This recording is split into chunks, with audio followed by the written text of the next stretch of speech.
Hello and welcome to Spotlight Indie. I'm your host, Frasier Armitage, part-time robot, full-time nerd, author of Cage of Stars and a whole bunch of other things. And joining me today as co-host is Amber. How's it going, Amber? Very well. I'm really excited to be back co-hosting. I really enjoyed the first few times. So I'm just grateful that you've accepted me back on for a third time running. Oh, I'm really yeah, it's happy. great. I'm really happy that you're back as co-host. It's fantastic. You smashed it last time. So That's good. you've not raised the bar so high that there's any No? pressure. Don't worry. It's fine. Okay. It's fine. Okay. You can be terrible tonight. It's all good. We'll still have you back. Oh, thank goodness for that. And joining me and Amber is an absolutely fantastic author and poet. His latest book is the indie delight and masterpiece that is The House of Utopia Way. Absolute living legend, Stefan Mohamed. Stefan, how's it going? I mean, that was a hell of an introduction to live up to. Well, I'll do my best, but yeah, I'm good. Thank you for having me. It's lovely to be here. Yeah, lovely to have you. And don't worry, you can be terrible as well. It's fine. It's fine. It's no all pressure. Downhill from the introduction. Yeah. People may not be aware of just how great The House on Utopia Way is. How would you describe it to people who've never heard of this book before? I tend to describe it as a surreal sci-fi detective story, which slightly underplays how weird it gets, I think. But you sort of want to strike a balance between, like, people who like weird fiction. Obviously, if you tell them something is weird and surreal, then they're like, oh, great, give me more. But I think for some people, it's better to have a bit of a delivery mechanism for weirdness. So sort of sci-fi detective novel is something that people can kind of get their heads around a bit more. So it's a sci-fi detective story that begins surreal and gets more surreal as it goes on. It's amazing. It's like if Salvador Dali did the storyboards for The Big Sleep. That's what I'm like. That's great. I'm gonna have to use that. It is honestly just like it is so up my street that I think I could live quite happily on Utopia Way. It is just absolutely so weird in the best possible way. So yeah, congrats. I absolutely loved it. Yeah. Cool. It's been great talking to you. I have so many questions about it, but all of my questions are kind of like spoily questions because it's like I feel like the more that you share about this book beforehand going into it, like the less of a surprise it's going to be for people. Has that been difficult when you've been talking about the book, trying not to like spoil it for people? Yeah, sometimes, because there's I think, as I imagine this will come up again and again in indie publishing, in publishing in general, especially in indie publishing. Promotion and marketing and getting stuff out there is much more of a hassle and a mission than writing the book itself. Writing the book is a breeze compared to actually doing the promotion. So obviously when I'm trying to sort of push it, there's a lot of stuff that I think, oh, that would probably be quite enticing for people, but I don't want to give too much away because it's part of the, like, I don't like to be spoiled on stuff. I know there's a school of thought which says that if something's good enough, you can't really spoil it. But we write stuff in a particular order and give the information and the story beats out in a particular order to achieve a particular effect. So I like to go in and not knowing everything up front. But yeah, it does kind of go down a rabbit hole, this one, and it does make it a little bit tricky to discuss much of the plot past sort of the first 5 or 6 chapters. Yeah, true. Because it's that whole thing, isn't it? Of like, even that's a really good analogy about going down the rabbit hole with like Alice in Wonderland, is that, you have to read it in order for it to work. If you suddenly were to take, like aspects of the Queen of Hearts and throw that at the beginning of the story, it just doesn't work, right? Everything is built in that way. And that's the same with this. I think it's the same with a lot of surreal fiction. You have to get the beats as they come, right? And how challenging was that for you to like build that? Like, because did you have an idea of, right, I know where this is going to go and I need to put this structure in place first? Or were you just kind of like taking it from one step to the next and building as you went? I was kind of freestyling with this one quite a bit, certainly in the early going, because I knew basically what I wanted to do and the kind of atmosphere that I was going for. And I knew that I wanted to do a detective style story, because that was not something I'd done before, and a detective kind of mystery framework felt like a good way into something that could get really weird. But a lot of the time it was just sort of chucking everything at the wall and seeing what was fun and seeing where that led me, and then kind of laying a few more of the breadcrumbs after the fact in subsequent drafts, of which there have been many. Yeah. I imagine that there's an awful lot, probably, because there's so much invention in this book. I imagine there's an awful lot that has been left on the chopping room floor that was even more wild than what we actually get in the book. You know, it's some stuff. Yeah, I mean, one of the joys of writing this book was that I'd sort of given myself permission to get as weird as I could. So it was really freeing in a way. And it meant that I wasn't killing as many darlings as I might have in a less out there book. It's remarkably, because I've read it and I absolutely love it, and it's right up my alley. But one of the things that I felt was so amazing about it is that there are so many surreal ideas in there, but it is so, there was never a point where I was having to sort of turn back the page and sort of figure out where I was. There was such a coherence to the sort of flow of the novel, which I think is it's very difficult to maintain that in a story like this. Did you find that was generally quite a challenge to keep it sort of coherent in that respect throughout, or is it something that just sort of came naturally to you in that respect?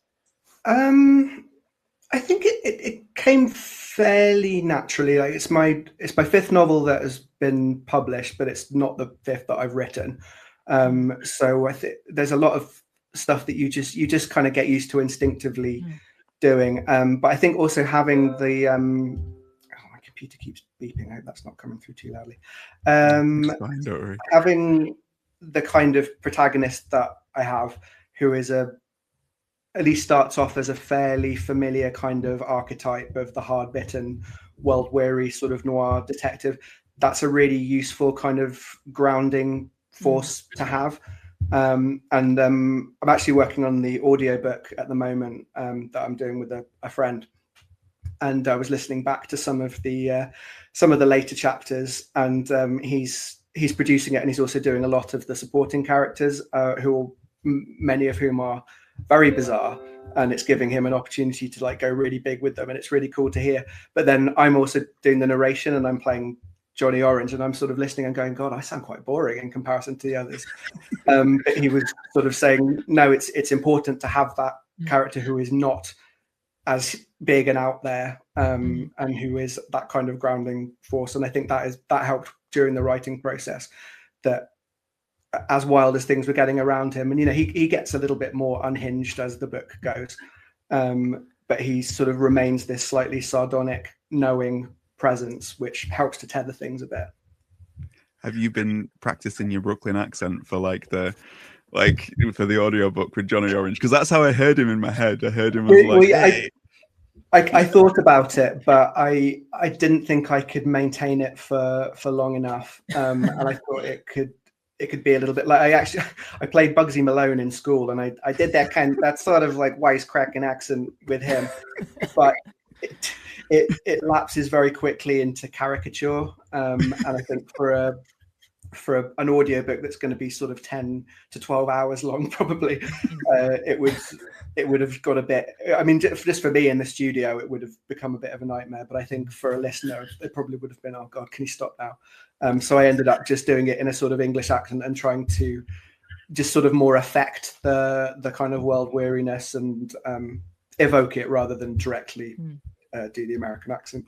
I think there should be a district of the city which is just Bugsy Malone. That would be great, right? Oh, yes. That was done so well.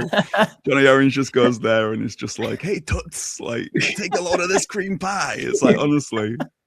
That's a great idea, actually. Yeah, I wrote we did a special edition ebook version that came out with Scarlet Ferret.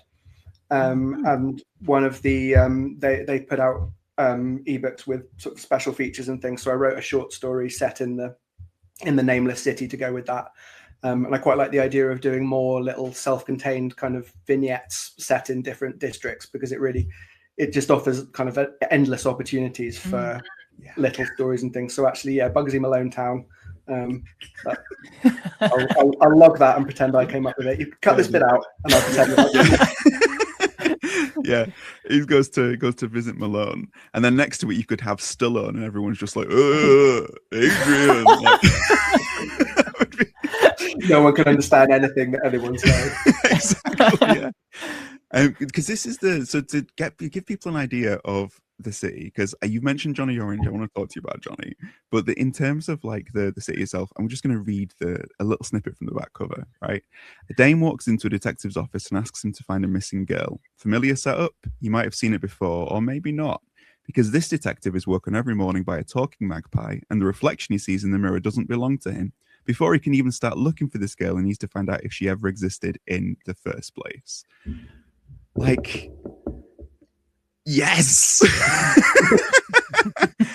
Because I'm reading that, I'm like, that all sounds amazing. Like, back cover blurb, love it.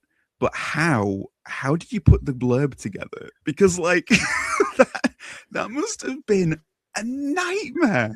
Like, yeah, I don't know if you find this, but I find writing like synopses or blurbs or anything like that to be, I really struggle with it. And like when submitting places, just trying to, even something that is less kind of weird and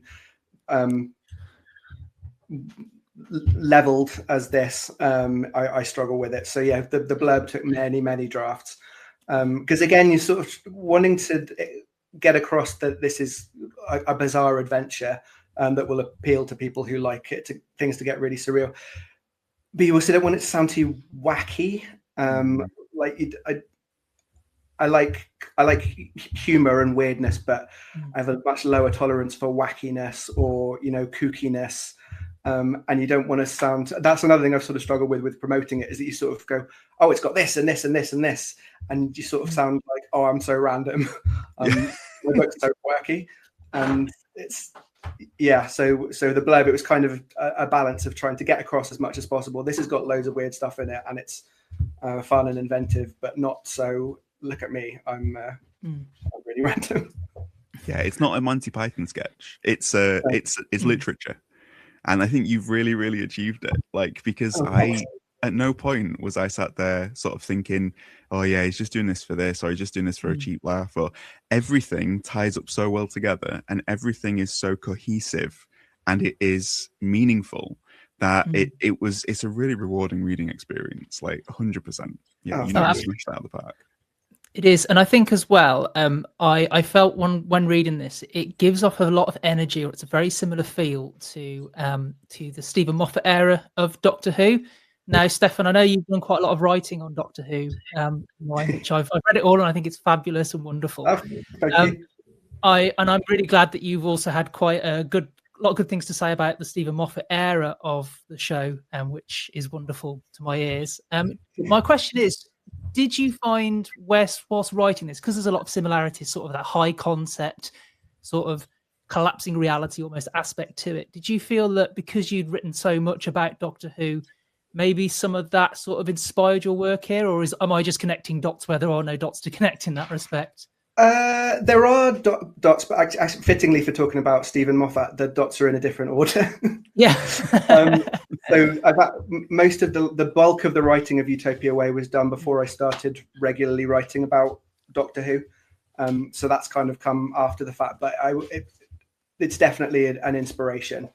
That kind of high concept writing and that kind of humor. And before that, I mean, we don't really like to mention Joss Whedon in Polite Company anymore for obvious reasons, but I can't deny that back before certain things came out, he was a big influence. That type of writing, a type of writing that when it's done badly is unbearable, but when it's done by someone who is in control of their voice and is putting it to a useful end rather than just here's something weird and then here's a wisecrack that completely deflates everything. And yeah, I think Moffat was at his height. I haven't actually seen anything by him for a while. I didn't watch his thing about people being cancelled. I thought that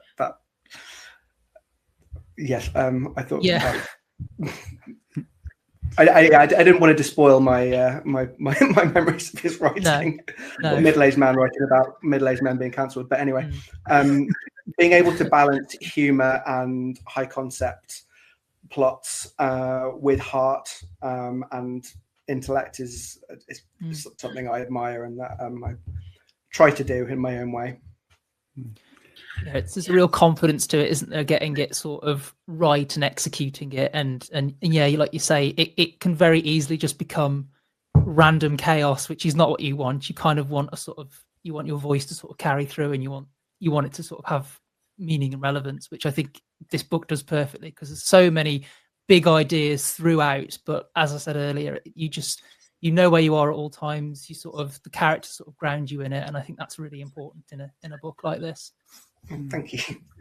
I think the thing that I feel about it is that it's got substance. It's a little bit like, if when you're watching some episodes of Red Dwarf and it's just silly, and then you're watching some episodes of Red Dwarf and you're like, oh man, that was deep. It's like it's the oh man, that was deep type of story. It's going to leave you thinking, and I think that kind of works from the point of view of you taking it down the hard-boiled route as well, because hard-boiled detective stories are very pulpy. They're quite often quite light on substance. It's just mystery, who's done this, who's done that. So I really like the way that you subverted that, especially in the character of Johnny Orange. Tell me a little bit about the research that went into creating this character. Like, were you going and watching like all of the old classic like Bogart films and the black and whites and the noirs, or did you just like go into it with like, right, I'm not going to do any of that, I'm just going to write from fresh? I've always been a big Bogart fan. So like, obviously Casablanca is not quite that same genre, but that sort of archetype, the world-weary, hard-bitten guy with a heart of gold. But then, as you say, like The Big Sleep. And then I read some Dashiell Hammett as a teenager, and some Elmore Leonard. And then what was LA Confidential was one of my favorite films, which again is not quite sort of pulp noir, but it's operating in a similar space. So I felt like I had enough familiarity with that type of character and story to sort of do my own riff on it. But I didn't want it to be a kind of pastiche of that style. I wanted to sort of take useful and recognizable elements of it and then take it in a different direction. So I didn't sort of, to be honest, I'm not very good at research. I don't know if it's something about like not having a super academic mindset. I find when I'm trying to sit down and like capital R research, my mind just starts to wander and I get distracted by things and I'm not taking in the information that I want to. But I felt like I had enough already in the kind of memory banks to set off. And then I wanted to sort of take the character apart over the course of the book and sort of, because as you say, with a lot of the kind of classic noir, you don't really learn an awful lot about the characters. You get maybe a sense that, there was a dame and she broke his heart or something. Or, once there was a partner and something, but you don't tend to go really deeply into their histories and their personalities and things. Because that just wasn't as common in storytelling in general. So it was nice to have an opportunity to take a character like that and then piece together why he is like that or why he sort of presents like that. And I think in a world that doesn't make any sense, which his world very much does not, it sort of makes sense as a moniker to and a persona to hold on to. Yeah, really good. I love it. I love everything about this book. It is absolutely amazing.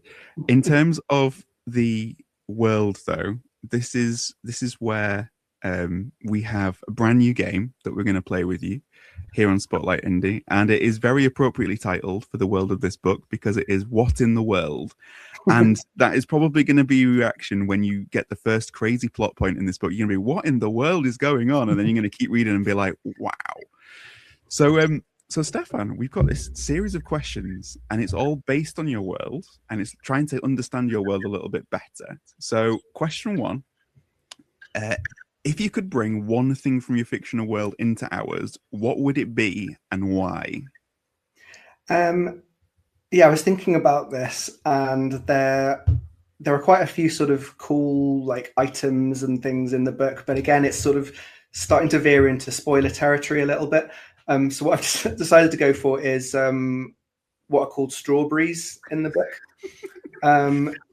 So obviously, your noir detective always needs to be chain smoking all the time, but I didn't want to just have Johnny be chain smoking cigarettes. So what he smokes are these things called strawberries, which look like cigarettes, but they're bright red, and it's bright red smoke that comes out, and it's basically just like smoking a strawberry. It's just like smoking fruit. Basically, there's no tobacco in it or anything. I don't know how they really work. I haven't looked up. I have a guy for that. But they're refreshing, they're cool, they're sweet, and they puff out clouds of bright red smoke. It's one of your 5 a day. It's great. Yeah. I was so hoping you were going to say the strawberry, because Really? that was so good. Like it's just so good to like be reading, and it's like, yeah, I was having a really bad day, so I had to light up a strawberry. It's just like, it was just brilliant. But it really feeds the picture of how you're subverting things in the book, you know? Yeah, so it's sort of recognizable, but not quite. And also gives a vague idea that it's sort of like children playing at the thing that you recognize as well, which I quite liked. It's sort of undercut. I like to undercut and subvert stuff, but not in a sort of, hey, look, I'm being really subversive kind of way, but just in a, this is recognizable, but it's not quite. It's slightly off kilter, but in a way that hopefully doesn't draw too much attention to itself. And it draws you in as well, because that was one of the first things when I first started reading it. There were so many little things at the start that I wasn't quite expecting, you know, like obviously the magpie at the window, and I thought, hang on a minute, and sort of then the strawberries sort of come in. Oh, there's the magpie. Oh, fantastic. Oh. It sort of lures you in, and you kind of think, hang on, did I read that right? You know, that should be where a cigarette is, but then no, it's a strawberry, and then sort of that kind of pulls you more and more into that world. So I think it does a good job of bringing your attention to it, but not in a way that feels forced or unnatural. It's almost kind of like this world is slightly off kilter to ours, both in terms of its genre and in terms of how it functions. But it's not doing it in a way that just feels like it's doing it for the sake of doing it. It feels like it's sort of luring you in gradually. So what impact would it have on our world, right, if strawberries were a part of it? Or like if you could smoke fruit and it was all, do you think that it would change? What would it change about our world, do you think? Do you think it'd change like who can go up to the counter and ask for things from behind at the newsagents? Like, I'll have some strawberries, please. Like, yeah, I mean, I'm sure that they'd find a way to sort of tax it, and I mean, I'd like to think that it has less potential side effects than regular smoking or vaping. You sort of get the best of both worlds. You get the sort of like fruity taste that you can get with vaping, and then the sort of coolness. I don't want to come on here and say smoking is cool, but smoking, if you're a 40s noir detective, is cool. So you can look like a 40s noir detective without poisoning yourself. Yeah, exactly. It would just be a nice thing a nice refreshing thing to start the day with. Do you think like a bunch of people would be like, you know, maybe some of like the older ones on the bus would be like, oof, you can smell the strawberry in here. Like, do you think it would like put people off strawberries? These gangs of youths going around with their strawberries in their mouths, like maybe actually, yeah. Yeah, you get a line of them each with a different fruit flavor. Yeah, it's like a tropical fruit punch when you're sort of like, yeah, you'd get gangs with their own specific fruits that they would like. You know, there's the oranges and there's the bananas. Yeah, like, yeah, it would probably end. But then you've got like addiction, right? Is it addictive? Strawberries, do you think? I mean, probably most nice things are a little bit, aren't they? So, yeah. So we'd have strawberry patches for those trying to wean themselves off. You'd have, like, a little red patch on your arm. Yeah, you'd have. Go on, Amber. Oh, sorry. In this universe, would you have would tobacco serve similar purposes to strawberries? So would you have like a tobacco sundae or something with some ice cream, maybe? Ooh. now we're really opening a can of Yeah, I love it. I love it. Someday that's wild. Yeah. Tobacco and cream. Yeah. Somebody's just like grating a cigar across the top of it. There's like sprinkles, like lighting it up, like big smoke. And then it's like you've got the people on the other table going like, look at those with their strawberries, disgusting. Like I thought I was sitting in the non-strawberry area. Exactly right. Yeah, the big government campaign, no strawberries. Like they're banning strawberries in pubs. Yeah. The tennis would never be the same. Like you'd just be left with pims. Okay, question number 2. Right, if you could send one thing from our world into your fictional world, what would it be and why? I mean, this is hard because there's a list of things that I would. It's kind of think sort of like Room 101 kind of thing. But I think as in the world of Utopia way, there's a non-zero chance that on any particular day you could slip through a crack in reality and cease to exist. I'd probably send Elon Musk.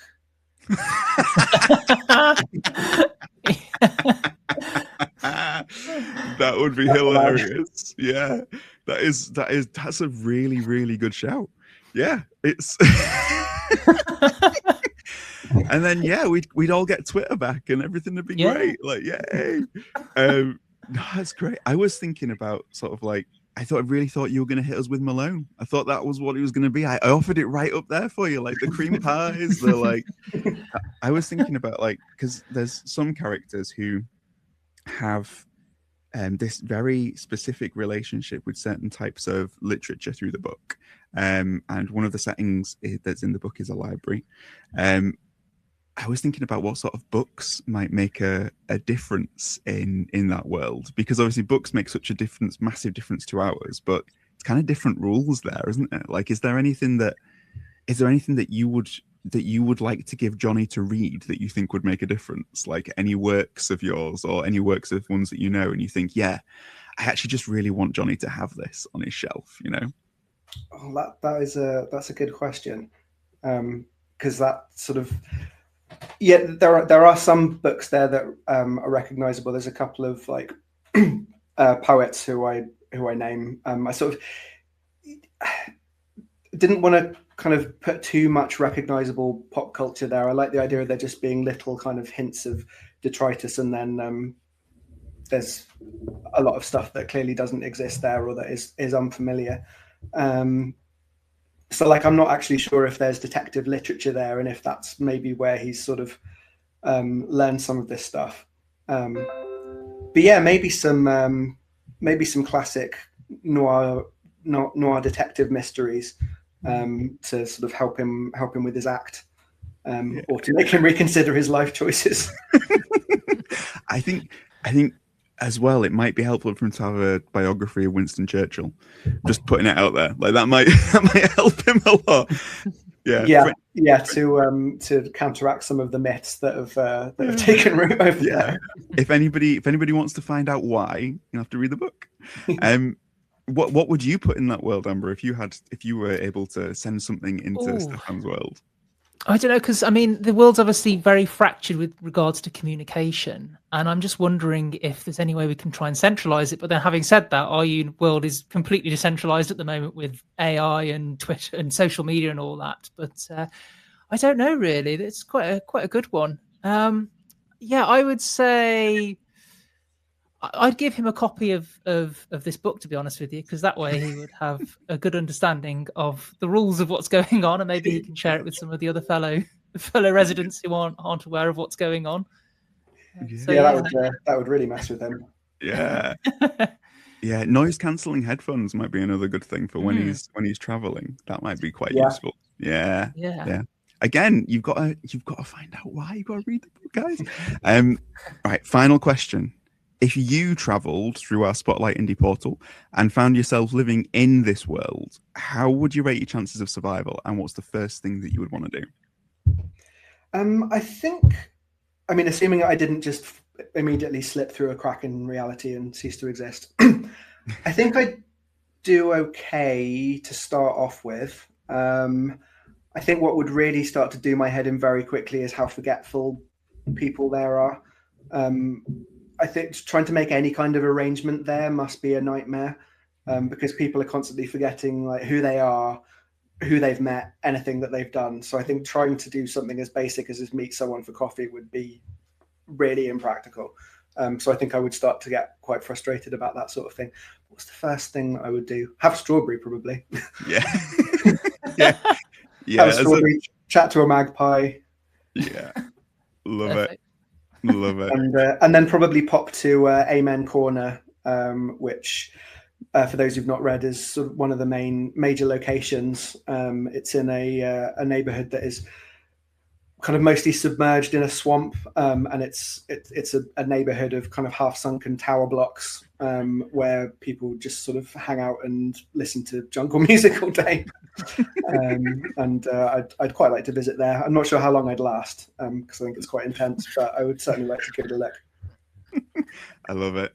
I love it. I honestly don't even know where I would start in this city. I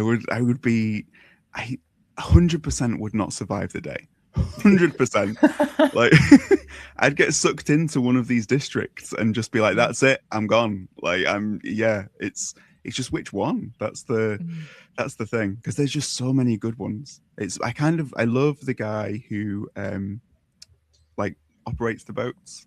I think he's really cool. I would probably chat with him. I'd probably go and get the goss, because I feel like he's got a lot that he knows, a lot more than he lets on. So I'd probably go for a pint with him, and end up. I'd probably see you on Amen Corner, you know. But would we remember each other or ourselves? Yeah, exactly. I'd be like, you're Johnny Orange's guy, right? You're the Johnny O. Like, I am Johnny Orange. Yeah. Like, is that your magpie or is that me? Like, I don't know. No, it's great. It's great. Have you got any places on a wish list if you were going to be a tourist in the city, Amber? So I would freestyle it. I would just keep walking and walking. It's, infinite possibilities. I would continue to just keep going and seeing what I could find. I would just keep trying to find those talking magpies, them talking animals, and just converse with them, learn a little bit about them. I think it's a great place to sort of soak up the culture, because there's a culture on every street corner pretty much. So no matter where you go, there's always something to learn, really. I think, can you imagine getting the Lonely Planet guide for this place? Like the guidebook. That'd be so much fun. Just to try and do it. Like, I'm gonna put the A to Z, like, top 10 things to do in this nameless city. Like, it would be, it'd be out of date within minutes. It's fantastic. Yeah. Thank you. Any neighborhoods that you advise people to visit would either no longer exist or will have moved by the time they get there. Exactly. Yeah. Get the subway. What subway? Like, it's. Thank you so much for playing that game with us, for What in the World, and for talking us through a little bit about the kind of world that people can dive into if they pick up a copy of The House on Utopia Way. I recommend everybody do it. It's a fantastic book. This is it. Go find it. If people want to find out more about it or about you, Stefan, where can they reach you? I'm on Bluesky. I'm no longer on the bad website, unfortunately. But yeah, I'm Stefmo Words on Bluesky, STEFMO Words. I'm also on Instagram as Stefmo Words, but I do most of my sort of chatting on Bluesky. Or my website is stefmo.co.uk. Fantastic. Thank you, Stefan. And Amber, where can people find you? So unfortunately, I am still on the bad website, so you can find me on X. I'm also on Instagram as well, so that's probably the one I use the most for contacting people. You can also find me at amberpoppitt.com, which is where I post all of my articles and links to podcast shows and everything. I also have a podcast, Control Alt Critique, which you can find me on, where I critique all sorts of films and TV shows. And I think that's... Oh, and I'm also on Spotlight Indie as well, of course. I write twice weekly articles over there, so you can find me there. So I'm all over the place. Yeah, you'll find Amber. You don't need to look very hard. She's they're there everywhere. In terms of me, obviously at Frasier Armitage, but in terms of Spotlight Indie, at Spotlight Indie across all the big platforms. spotlightindie.co.uk. We are going to be having an in-person event in 2026. So if you would like to have a dealer's table or anything like that as part of the event, please get in touch with Alex. Alex is the man for that. So you can find him at Alex S. Bradshaw or here at Spotlight Indie. Stay tuned to this channel because next time we're going to be talking to Stefan about his indie author experience and playing Roll for Insight with him. So we're looking forward to that. But until then, thank you for tuning in and stay awesome. And we'll see you next time on Spotlight Indie. Cheers. Bye. Thanks for having me.